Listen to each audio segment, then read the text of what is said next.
हरे कृष्णा। आज हम सभी श्रवण करेंगे श्रीमद् भागवतम के अंतर्गत पंचम स्कंद और दसम अध्याय।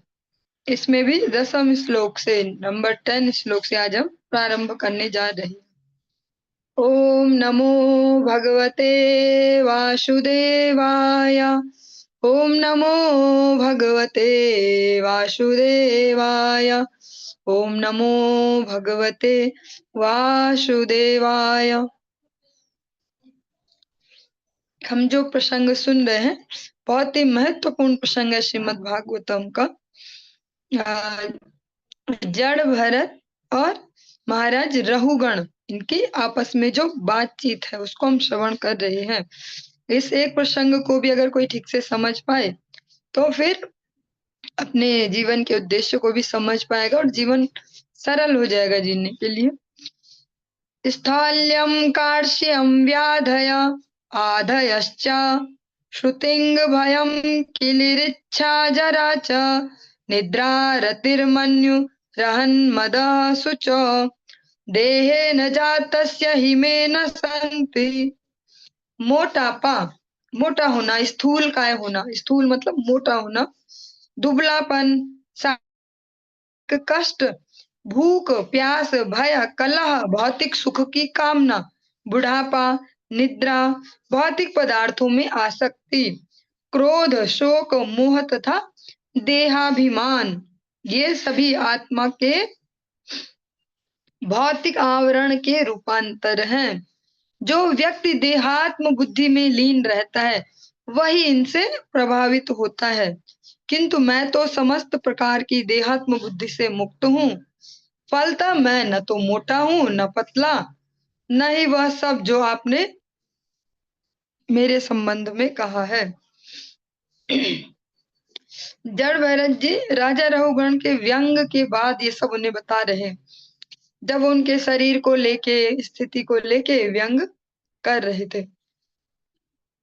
वो कहते हैं कि जो देहात्म बुद्धि में है, जो ये देह ही खुद को समझते हैं, उनके लिए ये सब समस्याएं। मेरे साथ ये समस्या नहीं है, मुझे तो पता है मेरा स्वरूप क्या है। शरीर मुझे मिला है, मैं शरीर नहीं हूँ। जीवन मृतत्वं नियमेन राजन् आद्यन्तवद्य द्विकृतस्य दृष्टम् स्वस्व स्वस्वाम्यो स्वसाम्य स्वस्वाम्य भावो ध्रुव ईड्य यत्र तर्ह्युच्यते अशो विधिकृत्य योगः। हे राजन, आपने वृथा ही मुझ पर जीवित होने पर भी मृत तुल्य होने का आरोप लगाया है। इस संबंध में मैं इतना ही कहना चाहूंगा कि ऐसा सर्वत्र है, क्योंकि प्रत्येक भौतिक वस्तु का अपना आदि तथा अंत होता है। उनका यह सोचना कि मैं राजा तथा स्वामी हूँ और इस प्रकार आप द्वारा मुझे आज्ञा दिए जाना भी ठीक नहीं है, क्योंकि ये पद अस्थायी है। आज आप राजा हैं तो मैं आपका दास हूँ, किंतु कल स्थिति बदल सकती है और आप मेरे दास हो सकते हैं, मैं आपका स्वामी। ये नियति द्वारा उत्पन्न अस्थायी परिस्थितियां हैं। इतनी बड़ी बड़ी बात जिनको हम बहुत बड़ा समझते हैं, यह हमारे लिए कहने में भी बहुत बड़ी है, ये समझने के लिए तो बहुत बड़ी है।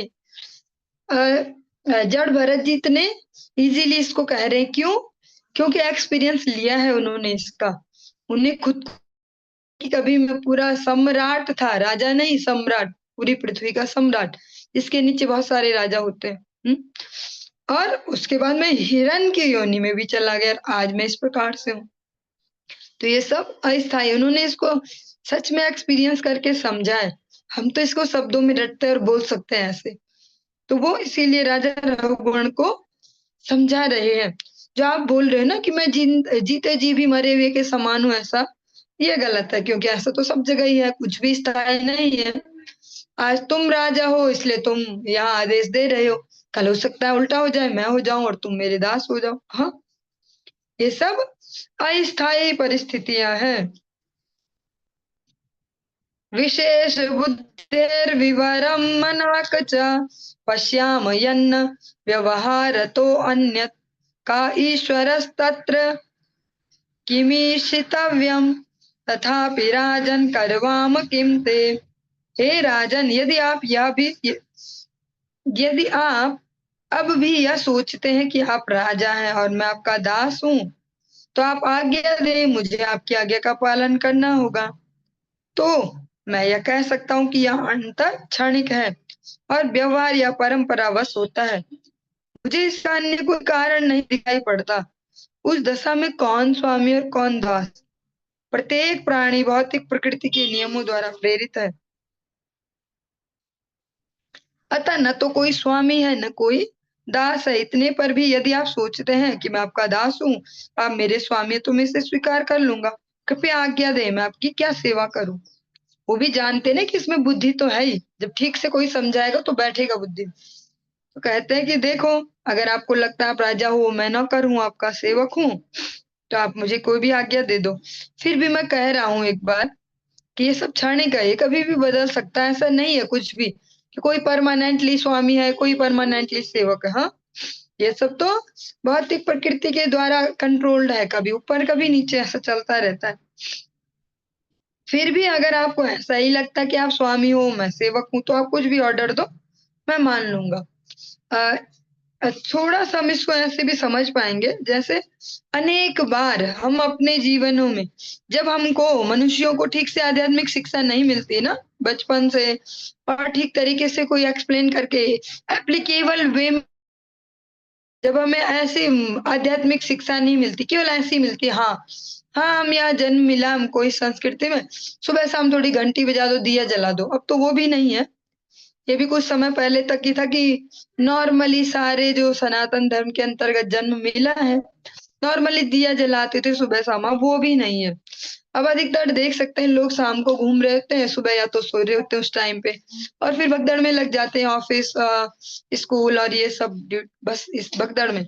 अब वो नॉर्मली भी नहीं रह गया कि एक दिया जलाते हैं, थोड़ी सी घंटी बजाते हैं, ऐसा। अब वो भी जो मंदिर वगैरह कुछ होंगे, उनकी ठेकेदारी हो गई है कि सुबह सुबह वो घंटी बजाएं, और उसपे भी लोग कहेंगे कि ना बहुत परेशान करते हैं, सुबह सुबह यहाँ बहुत हल्ला होता है, इस प्रकार से।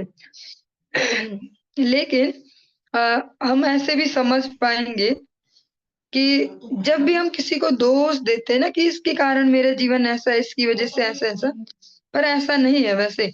हर व्यक्ति का एक पर्सनल भाग्य भी तो है। जैसे हम कहते हैं ना, इन नेताओं की वजह से देश बर्बाद हो गया, इन्होंने ऐसे, ये थोड़ा सेंसिटिव सा मैटर है वैसे, फिर भी इसको हम सूक्ष्म में ही करके चलेंगे। हम किसी को भी दोष देते हैं, इसकी वजह से ऐसा, अच्छा हमारे घर में ना ये खराब है, इसकी वजह से ऐसा, हमारे मोहल्ले में ये आदमी खराब है, इसकी वजह से ऐसा, हमारा ये वार्ड मेंबर या ये पार्षद या ये प्रधान या विधायक ये खराब है, इसलिए ऐसा ऐसा। सबके साथ हमें एक बात नोट करनी पड़ेगी। इन सब परिस्थितियों में ही हम देख रहे हैं कुछ लोग बहुत फल फूल भी तो रहे। कैसे?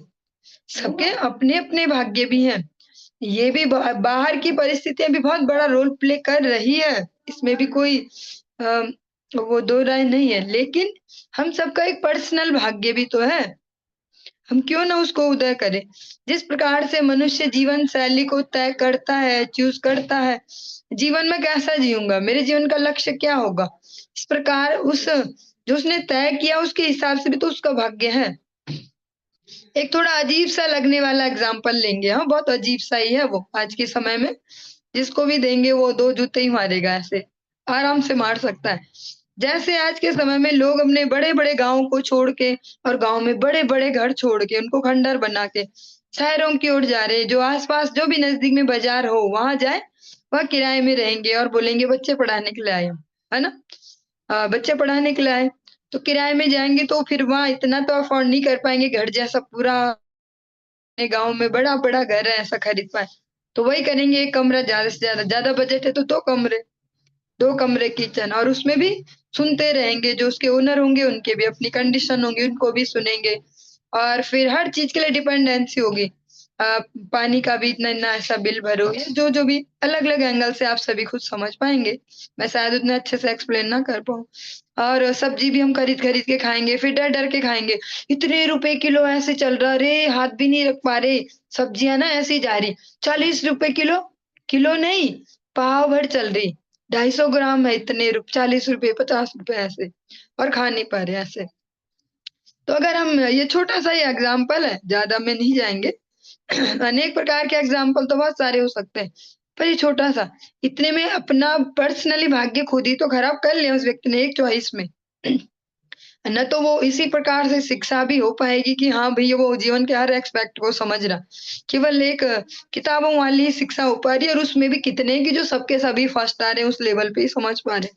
हाँ, उसमें भी फिर ये कि कहीं ट्यूशन ढूंढो, फिर उसमें भी ट्यूशन वाला ही बोलेगा आपका बच्चा ना आप इस पे ध्यान दो, ये ऐसा, ये ध्यान नहीं देता, स्कूल वाले बोलेंगे आप ध्यान दो, ये ध्यान नहीं देता, ऐसे। तो वो समझ नहीं पाते, बस देखा देखी चल रही है कि बढ़िया स्कूल और बाजार में बढ़िया पढ़ाई, शहर में ऐसा ऐसा महंगे कोर्स कराओ, पर अपने जो नॉर्मल जो सुख था, संतोष था, उसको तो छोड़ दिया ना, जो डेली लाइफ का था। अब इसमें रहो, सुनो भी दूसरों के ताने, उतने में ही जियो मरो, जोर से बोल भी नहीं सकते, ज्यादा खेल भी नहीं सकते, कुछ भी नहीं ऐसा। तो ऐसे छोटे छोटे उसमें समझ सकते हैं, इतने हमने एक एक डिसीजन से अपने भाग्यों को खुद बदल लिया, अच्छे से खराब भी कर लिए। तो जीवात्मा अपनी चॉइस से भी अपने भाग्यों को बहुत अधिक मात्रा में उसको इफेक्ट कर रहे हैं। उन्मत्त मत्त जड वत् स्वसंस्थाम गतस्य मे वीर चिकित्सितेन अर्थः क्रियान् भवता शिक्षितेन स्तब्ध प्रमत्तस्य चापिष्टपेशः। हे राजन, आपने कहा, अरे दुष्ट, जड़ तथा पागल, मैं तुम्हारी चिकित्सा करने जा रहा हूँ और तुम अब होश में आ जाओगे। इस संबंध में मुझे कहना है कि यद्यपि मैं जड़, गूंगे और बहरे मनुष्य की भांति रहता हूँ, किंतु मैं सचमुच एक स्वरूप सिद्ध। आप मुझे दंडित करके क्या पाएंगे? यदि आपका अनुमान ठीक है और मैं पागल हूँ, तो आपका यह दंड एक मरे हुए घोड़े को पीटने जैसा होगा, उससे कोई लाभ नहीं होगा। जब पागल को दंडित किया जाता है तो उसका पागलपन ठीक नहीं होता है। जैसा हम कहते हैं ना इजी भाषा में कि मूर्ख को समझा के भी क्या फायदा, और समझदार को समझाने की जरूरत नहीं। तो मतलब किसी को ही नहीं समझाना, खुद को समझाओ बस जो समझाना है। क्योंकि या तो मूर्ख है व्यक्ति या समझदार, तो समझदार को भी क्या समझाना, मूर्ख को भी क्या समझाना। वो कहते हैं कि आप मुझे कहते हो जड़, दुष्ट, पागल, हाँ मैं तेरा इलाज करता हूँ, तेरे होश ठिकाने आ जाएगा ऐसे। पर मैं आपकी जानकारी के लिए बता दूं, मैं ऐसा रहता हूँ, ऐसा हूँ नहीं मैं स्वरूप सिद्ध व्यक्ति हूँ, मैं जानता हूँ अपने वास्तविक स्वरूप को। आप मुझे दंड दोगे, उससे क्या मिलेगा आपको? आप मुझे कहते हो पागल हूँ, तो पागल को दंड दे के क्या मिलेगा?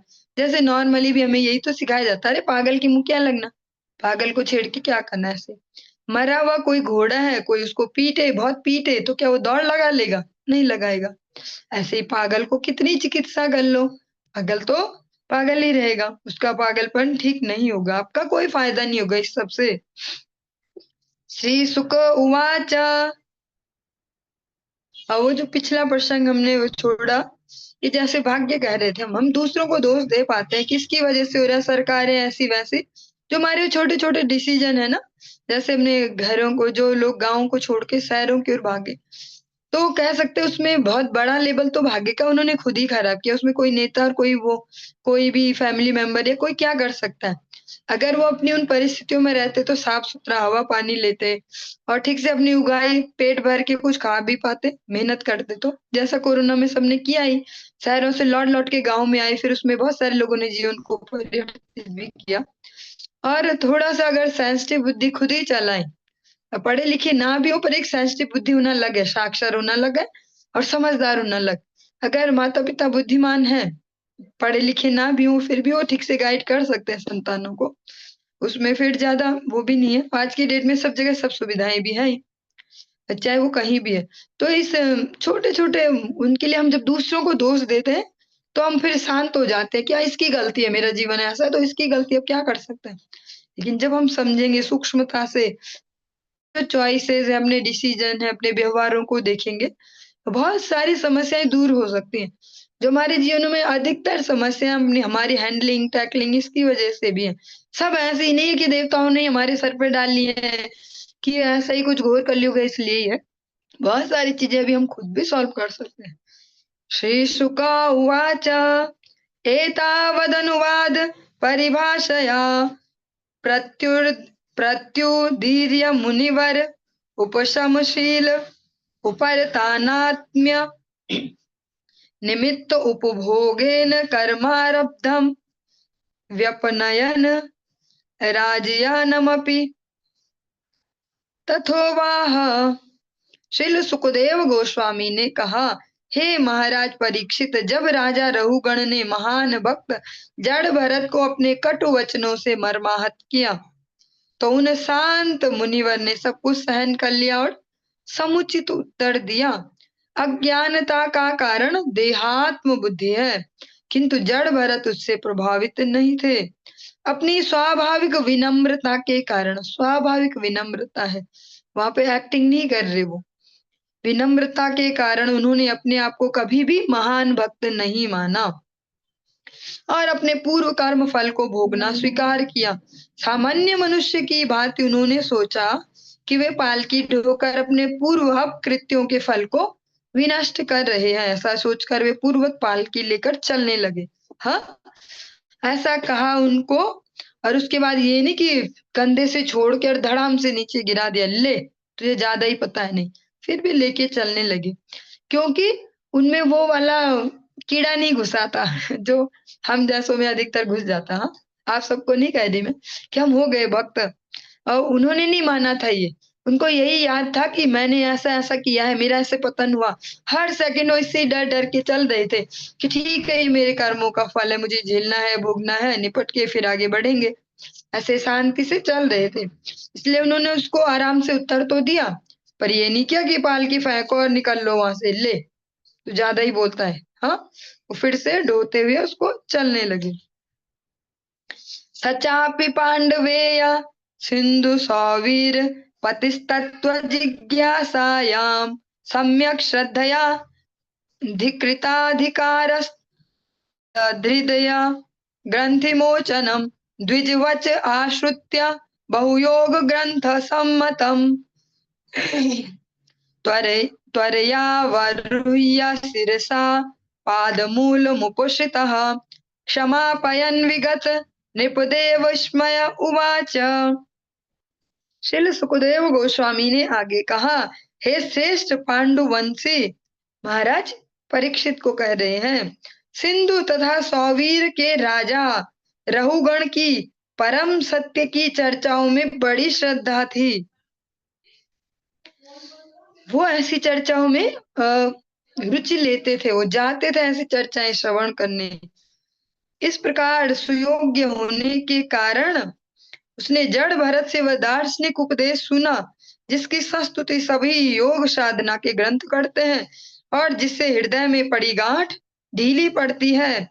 इस प्रकार राजा मद के रूप में इस प्रकार राज मद के रूप में उसका देहात्म भाव नष्ट हो गया। वह उसी क्षण पालकी से नीचे उतरा और जड़ भरत के चरण कमलों में अपना सिर रखकर पृथ्वी पर दंडवत गिर गया, जिससे वह इस ब्राह्मण श्रेष्ठ को कहे गए अपमान पूर्ण शब्दों के लिए क्षमा प्राप्त कर सके। तब उसने इस प्रकार प्रार्थना की। और आप सबने अनेक बार सुना होगा ना, जगह जगह ऐसा बोलते हैं कि एक व्यक्ति मूर्ख है और एक समझदार है, दोनों एक साथ खड़े हैं और दोनों एक जैसे लग रहे, तो अंतर पता कैसे करे? पता कैसे करे कौन मूर्ख है कौन समझदार? ज्यादा कुछ नहीं करना, बस मुंह खोलने का वेट करना है, कौन मुंह खोलता है और क्या बोलता है, इससे ही पता चलने वाला। हाँ, तो जब जो जड़ भरत जी हैं, दिखने में तो जड़ है, इसलिए उठा के भी लागे उनको खींच के कि चल लग जा पालकी में। लेकिन जब उन्होंने अपने इस मुख से इतने सुंदर वचनों को दिया, उपदेशामृतम, उनसे वो श्रवण करके, क्योंकि राजा रघुगण पहले से ही ऐसे जिज्ञासु हैं, वैसे विषयों को सुनते हैं, लेकिन आज एक आचरणशील भक्त से श्रवण किया तो अटैक भी हो गया हृदय में, उसका असर हुआ, इफेक्ट पड़ा। तुरंत पालकी रुकवा के उतरे और तुरंत उनके पैरों में अपना सिर रखा और तुरंत डंडे की भांति लंबे होकर उनको प्रणाम किया, ताकि मैं इनसे क्षमा याचना कर सकूं जो मैंने इनके लिए अपराध किया है। और फिर इस प्रार्थना की, कस्त्वं निगूढश्चरसि द्विजानां विभर्षि सूत्रं कतमो अवधूतः कस्यासि कुत्रस्य इहापि कस्मात् क्षेमाय नश्चेदशिनोत शुक्लः। राजा रहुगण बोले, हे ब्राह्मण, आप इस जगत में अत्यंत प्रच्छन्न भाव से तथा अज्ञात रूप से विचरण करते प्रतीत हो रहे हैं। आप कौन हैं? क्या आप विद्वान ब्राह्मण तथा साधु पुरुष हैं? मैं देख सकता हूँ कि आपने जनेऊ धारण कर रखा है। कहीं आप दत्तात्रेय आदि अवधूतों में से कोई विद्वान तो नहीं है? क्या मैं पूछ सकता हूँ आप किसके शिष्य हैं? आप कहाँ रहते हैं? आप इस स्थान पर क्यों आए हैं? कहीं आप हमारे कल्याण के लिए तो यहाँ नहीं आए? कृपया बताएं कि आप कौन हैं? और जी सारे प्रश्न है ना, कितने सुंदर से, कितने प्रैक्टिकल है। इसका मतलब उन्होंने कहीं ना कहीं आध्यात्मिक शिक्षाएं ली है, तभी इतनी सेंसिटिव बुद्धि है। क्योंकि राजमत तो है ही, ऐसे बड़े बड़े पद जिसको मिल जाए, इतनी शक्ति सामर्थ्य, तो पद मद होना उस पद का वो स्वाभाविक है, लेकिन वो बने रहना वो अस्वाभाविक है। हमारे जीवन में कोई भी दोष आते हैं ना, में गुस्सा आता है, लोभ है, मोह है, कुछ भी है, वैर आता है, कुछ भी है, ईर्ष्या है, वो होना स्वाभाविक है।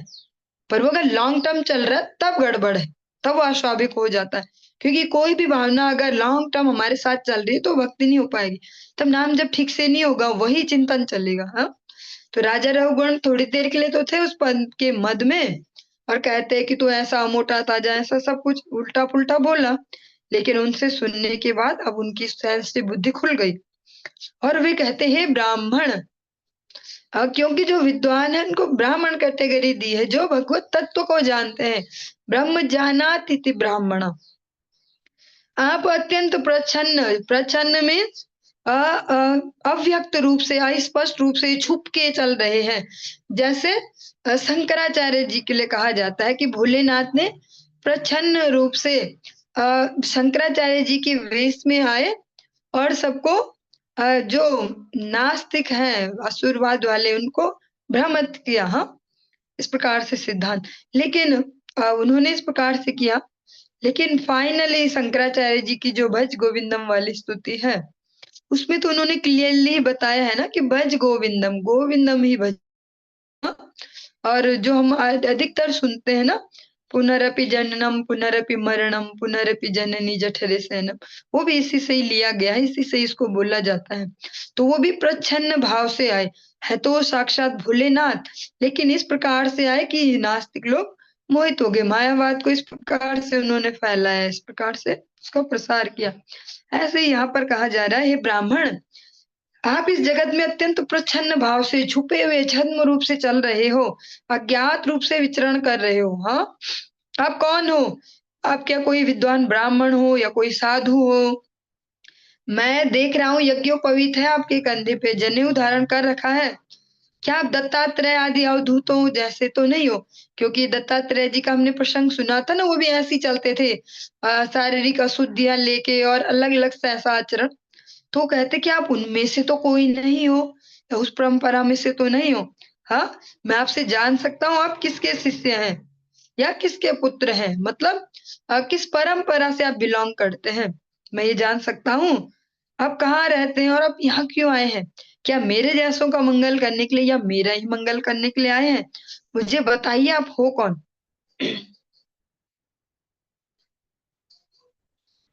अ, जो राजा रहुगण है उन्होंने उनको गुरु रूप में एक प्रकार से स्वीकार किया है। तद विज्ञानार्थम स गुरुमेवाभि गच्छेत। और श्रीमद् भगवत गीता कहती है, तत्विधि प्रणिपातेन परिप्रश्नेन सेवया, उनको प्रणिपात करें, उनको समर्पण करें, परिप्रश्नेन सेवया, उनसे प्रश्न करके उनकी सेवा करें। यही महत जनों की सेवा है कि उनसे सही प्रश्न पूछे जाएं। जैसे कल प्रभु जी ने एक वीडियो यहाँ पर शेयर किया था ग्रुप में, अगर आपने दर्शन किया हो उसको, तो उसमें भी आपने श्रवण किया हो कि ये नहीं कि गूंगा होके बैठे, प्रश्न करने हैं, और कैसे प्रश्न करने ये भी पता होने चाहिए। प्रश्न अगर नहीं कर रहे हैं तो मतलब हम बिल्कुल ही शांत में चल रहे हैं, तो फिर हम कोई प्रोग्रेसिव वे में नहीं है। प्रश्न पूछना परम आवश्यक है, पर प्रश्नों की कैटेगरी थोड़ी सी डिफाइन करनी पड़ेगी। नाहं विशङ्के सुरराज वज्रान् त्रयक्ष शूलान् यमस्य दण्डात् नाग्न्यर्क सोत्पास्त्रात् छक्के वृषं ब्रह्मकुलावमानात्। महानुभाव, न तो मुझे इंद्र के वज्र का भय है, न नागदंश का, न भगवान शिव के तीक्ष्ण त्रिशूल का। मुझे न तो मृत्यु के अधीक्षक यमराज के दंड की चिंता है, न ही मैं अग्नि, तप्त सूर्य, चंद्रमा, वायु अथवा कुबेर के अस्त्रों से भयभीत हूँ, परंतु मैं ब्राह्मण के अपमान से डरता हूँ, मुझे इससे बहुत भय लगता है। अब जो जो हमने एग्जाम्पल सुने वही बात है, हर श्लोक को हमें अलग अलग एंगल से और बहुत सारे एंगल से ही देखना पड़ेगा, वरना अनधिकार चेष्टा से अपराध की संभावना भी बढ़ जाती है। जो यहाँ पर कहा जा रहा है ना राजा रघुगण द्वारा, न इंद्र के वज्र से डर लगता है, न नागदंश से, न शिव जी के त्रिशूल से, न यमराज जी से, न अग्नि, तो वो ऐसा अभी घमंड में या उनसे वैर भाव में नहीं बोल रहे कि मुझे इनसे किसी से डर नहीं लगता, क्या है ये मेरे सामने, कुछ नहीं है, ऐसा नहीं बोल रहे वो उसको दूसरे एंगल से कह रहे हैं, क्योंकि उनका आचरण इतना शुद्ध है, इस वे में कह रहे हैं कि मैं इन सब से नहीं डरता, क्योंकि जो सही से चल रहा हो तो भयभीत नहीं रहता है, भय ही वहां उत्पन्न होता है जहाँ कुछ गड़बड़ होती है, पकड़े जाने का भय, दंड का भय। जो ठीक से चल रहा है तो भयभीत नहीं रहता है, इस वे में बोला जा रहा है, चैलेंजिंग वे में नहीं बोल रहे मैं नहीं डरता शिव जी के त्रिशूल से, यमराज जी क्या कर लेंगे मेरा, वज्र भी क्या कर लेगा मेरा, ऐसे नहीं। हाँ, इसलिए इनको समझना बहुत आवश्यक है। लेकिन वो कहते हैं मैं ब्राह्मण के अपमान से डरता हूँ, किसी भक्त का, किसी वैष्णव का, किसी आचरणशील ब्राह्मण का मुझसे अपमान ना हो जाए, इससे मुझे बहुत डर लगता है, क्योंकि जो भक्त का अपराध है वो एक मदमत्त हाथी जैसा है। हम अपने बगीचे को कितने प्यार से कितने वर्षों तक मेहनत करके बहुत सुंदर बनाए, बहुत सुंदर सुंदर पेड़ भी लगाए, बहुत कुछ किया, एक पागल हाथी उसमें घुस जाए तो उसके लिए 5 मिनट तो बहुत ज्यादा हो जाएंगे, 1-2 मिनट में ही सारा खेल पूरा कर देगा हमारे वर्षों का। हाँ, ऐसे ही कोई भक्त का हमने अगर अपराध किया तो फिर वो पागल हाथी, वो अपराध रूपी पागल हाथी हमारी भक्ति की बेल को, भक्ति का वृक्ष नहीं है, बेल है, बहुत ही सूक्ष्म, बहुत ही सेंसिटिव, उसको एक सेकंड में उखाड़ के फेंक देगा, सालों सालों की मेहनत गई काम से। काम से का मतलब ऐसा नहीं होता कि यहाँ से वो हरिनाम छोड़ देगा या वो कुछ अंट संट आचरण शुरू कर देगा, कई काम से मीन वो अलग डायरेक्शन ले लेगा, अनेक प्रकार से हो सकता है, अभिमान में खुद को ही गुरु समझने लग जाए, गुरुगिरी प्रारंभ कर दे, या अनेक प्रकार से हो सकता है कि मुझे तो बहुत आता है, ऐसा कुछ हो जाए, या अपने से बड़ों बड़ों में भी दोष ढूंढ ढूंढ के खोदने लगे, ये तो ऐसा करते हैं, वो प्रभु जी वैसा करते, वो महाराज जी वैसे, वो वैसा। हाँ, इसलिए बहुत सूक्ष्म है, फोकस ऑन योरसेल्फ, अपने अपने आचरणों पर ध्यान दें, देखिए कि कोई कमी क्या क्या छूट पा रही है हमें अभी भी, हम कैसे उसे ठीक करें, क्या हम समय वेस्ट तो नहीं करते, इस प्रकार से आत्म अनुशीलन, बहुत छोटी भी है जिंदगी, वैसे लंबी भी है, लंबी भी अगर हम धैर्य से चल रहे हैं भगवान और गुरु वैष्णव के सानिध्य में, पर बहुत छोटी भी है, पता नहीं कब चली जाए, तो दूसरों पे फोकस करने की बजाय अपने आप पे फोकस करें, और इसमें ही हमारा फायदा है हर प्रकार से, भौतिक रूप से भी आध्यात्मिक रूप से भी, अपने जीवन पर अगर फोकस करें, फिर जब फोकस अपने जीवन पर करेंगे ना अपनी कमियों पे, तो दूसरों पे नहीं कर पाएंगे, क्योंकि जो दूसरों के कीड़े निकालते हैं वो हम पे ही चिपक जाते हैं, दूसरों की जो जो कमी हम गिनाते रहते हैं ना ढूंढ ढूंढ के, और वो भी तब जब अनधिकार, एक तो कमी निकाले वो जो अशिक्षक वर्ग हैं या जो ज्येष्ठ हैं, जो बड़े हैं, जिनकी जिम्मेदारी है कमी निकालना, उसको दूर करने के भाव से, ये भी बहुत बड़ी सावधानी है, इसलिए नहीं इसकी बेइज्जती कर रहा हूँ सब जगह, ये ऐसा आदमी है, ये वैसा आदमी, इस प्रकार से कि उसको प्यार से बताएं कि देखो ऐसा ऐसा है ना, इसको थोड़ा ऐसा सुधार लो, वो भी तब जब आप उसके लिए उपयुक्त व्यक्ति हो।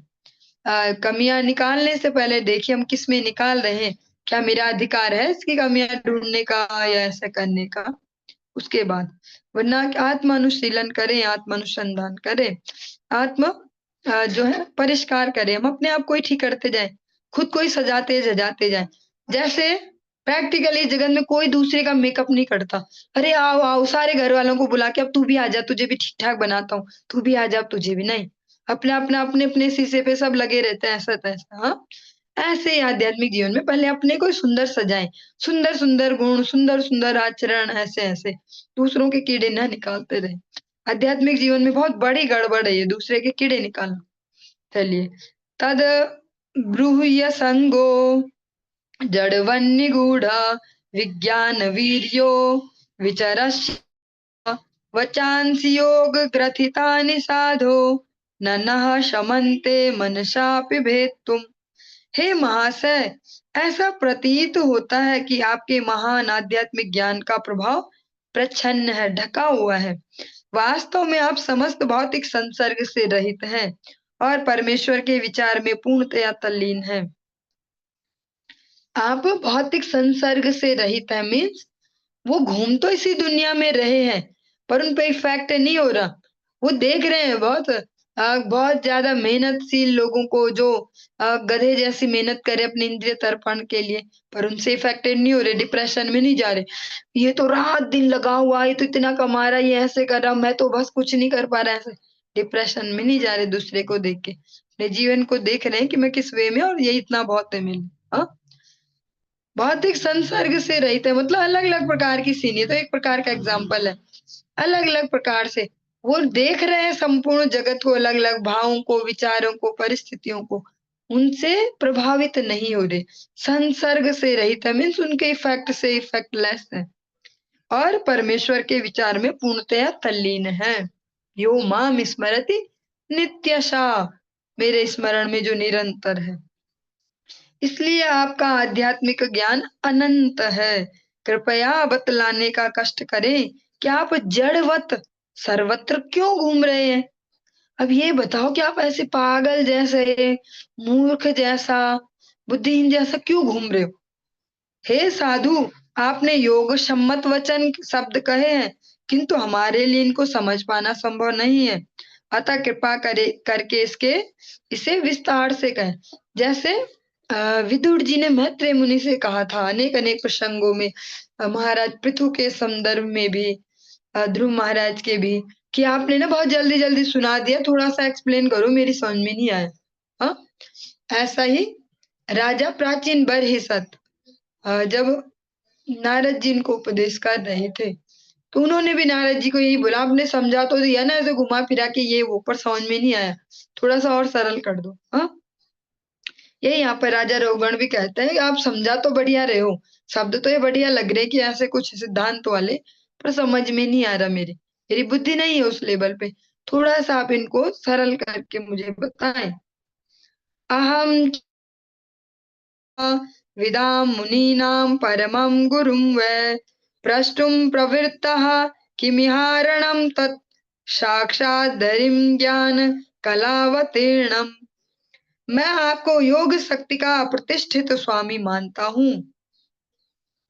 आप आत्मज्ञान के विज्ञान से भली भांति परिचित हैं।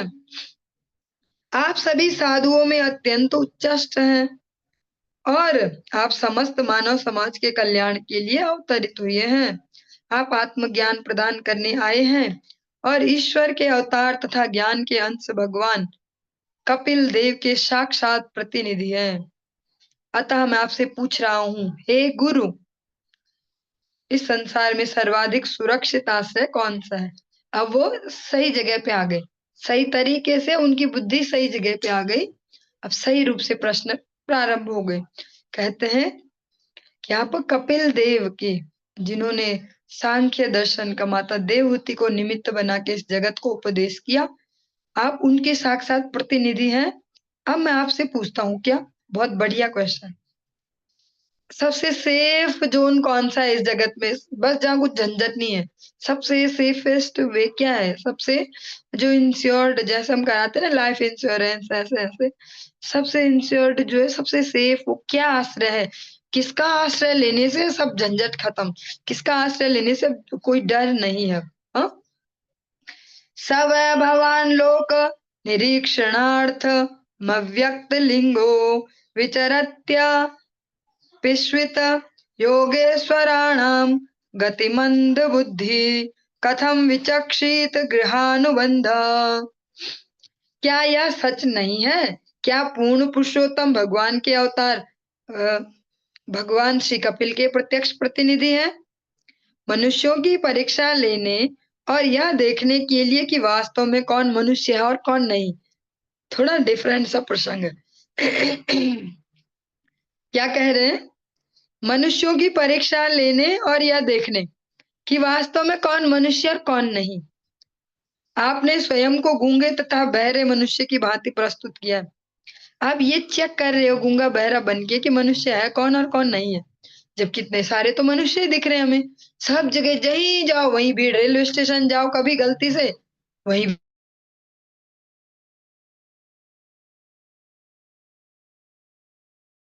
जाओ, किसी डिपार्टमेंट में लगता है सारी दुनिया यही रहती है, तो सब मनुष्य ही तो है ये। फिर भी राजा रघुगण कहते हैं अब ये देखने के लिए, चेक करने के लिए घूम रहे गूंगा बहरा बन के कि कौन मनुष्य है कौन नहीं। क्या आप संसार भर में इसलिए नहीं घूम रहे हो? मैं तो ग्रस्त जीवन तथा सांसारिक कार्यों में अत्यधिक आसक्त हूँ और आध्यात्मिक ज्ञान के प्रति अंधा हूँ। इतने पर भी अब मैं आपसे प्रकाश पाने हेतु आपके समक्ष उपस्थित हुआ हूँ। आप बताएं कि मैं किस प्रकार आध्यात्मिक जीवन में प्रगति कर सकता हूँ। कितने स्पष्ट रूप से वो कहते हैं कि मैं अंधा हूँ, आध्यात्मिक रूप से प्रकाश आप दोगे। उनको गुरु रूप में पहले समर्पण किया।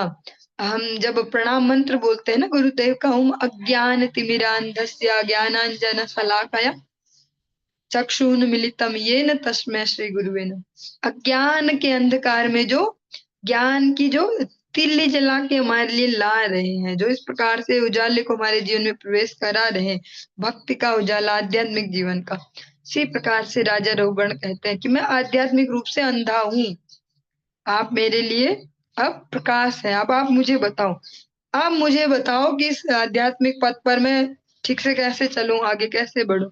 और पूछने लायक प्रश्न इसी प्रकार से आप श्रवण करेंगे समय समय पर, जो भी प्रसंग श्रवण कर ले, चाहे भागवतम का स्टार्टिंग फेज हो, सूत गोस्वामी को, सौनक आदि ऋषि, 88,000 ऋषि जो अलग अलग प्रकार से आध्यात्मिक जीवन में उन्नति का प्रयास कर रहे थे, कोई योग मार्ग से, कोई कर्म से, कोई ज्ञान से, कोई ऐसा वैसा, वो इतने टाइप के लोग वहां इकट्ठे हैं और उनके रिप्रेजेंटेटिव बने, उनके लीडर है यहाँ पे सौनक ऋषि। और वो भी जब प्रश्न पूछते हैं तो उनमें भी इसी प्रकार के प्रश्न है कि वास्तविक कल्याण किसमें हमारा, हाँ, सबसे अच्छा वे कौन सा आध्यात्मिक उन्नति का। हम हर प्रसंग में जहां भी श्रवण कर रहे हैं इसी प्रकार का प्रश्न है, क्योंकि वास्तव में करने लायक प्रश्न यही है। इससे पूरे जीवन में इसी एक प्रश्न का भी आंसर हम ठीक से समझ पाए कि जीवन मिला किस लिए है, यही बहुत बड़ी बात होगी और तभी जीवन सार्थक होगा।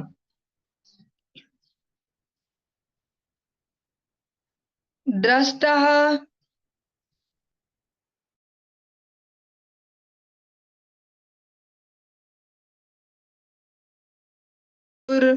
भवतश्चानुमन्ये यथा सतोदानय नाद्य भावात् समूल इष्टो व्यवहार मार्गः। आपने कहा कि मैं परिश्रम करने से थकता नहीं हूँ, यद्यपि आत्मा देह से पृथक है, किंतु शारीरिक श्रम कर, जो ये प्रसंग अब शुरू हो रहा है ना, ये हमारे लिए काफी हेल्पफुल भी हो सकता है और ये प्रैक्टिकल है। जब भी आप शास्त्रों में कहीं भी क्वेश्चन आंसर सुनेंगे, किन्हीं भी ग्रंथों में, तो वो वैसे नहीं है हवा में उड़ने वाले, यहाँ से ऊपर जाने वाले, वो प्रैक्टिकल होते हैं कि जो हमारे डेली लाइफ में कैसे आएंगे। जैसे देवहूति माता जी भी पूछती हैं, तो वो भी उसी एंगल से पूछती है कि डेली लाइफ में कैसे अप्लाई हो। भगवत गीता में भगवान स्वयं, भगवान श्री कृष्ण उपदेश कर रहे हैं, तो अर्जुन भी वहां पे ऐसे ही खड़ा नहीं है कि भगवान जी बोल रहे हैं तो चुप रहो। वो भी वहां क्रॉस क्वेश्चनिंग करता है प्रैक्टिकली कि आप मुझे ऐसे उकसा रहे हो क्या कि मैं अपने इनको मारूं, ऐसा करूं वैसा करूं। वो हर प्रकार से क्वेश्चन पूछते हैं अर्जुन। अगर अर्जुन के भी आप पक्ष को पढ़ेंगे, वो भी केवल ऐसा नहीं है कि बस सरेंडर कर दिया और किनारे। हम्म यहाँ पर भी बहुत सुंदर प्रश्न है, जो राजा रघुगण वाला प्रसंग है ना, ये सच में ही बहुत आवश्यक है इसको श्रवण करना, समझना। क्योंकि हम लोग भी तो इमेजिनरी ऐसे कहते हैं ना प्रैक्टिस से ऐसे ही, कि हम ना ये शरीर नहीं है, हम तो आत्मा है। लेकिन जब एक भी प्रोग्राम होता है कोई भी, कुछ भी हम ऐसा करके आए संकीर्तन कोई प्रोग्राम अटेंड करें, तो फिर घर आके 2-3 दिन के लिए तो छुट्टी ही हो जाती है ना। बहुत थकान है ना, पैर दर्द हो रहे हैं, ऐसा हो रहा है, वैसे हो रहा है।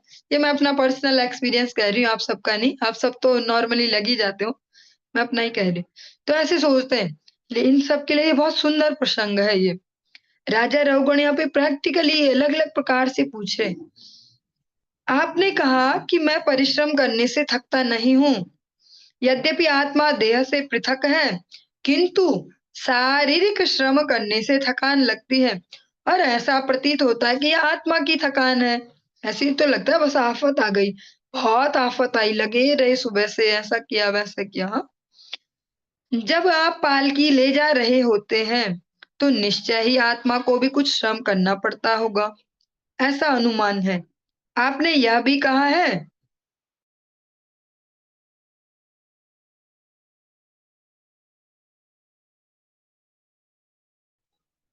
तो भी प्रत्यक्ष जगत के पदार्थों से वस्तुएं प्रभावित तो हो ही सकती हैं। ऐसा दृष्ट तथा अनुभव गम्य है। अतः भले ही भौतिक कार्यकलाप अस्थायी हो, पर उन्हें असत्य नहीं कहा जा सकता।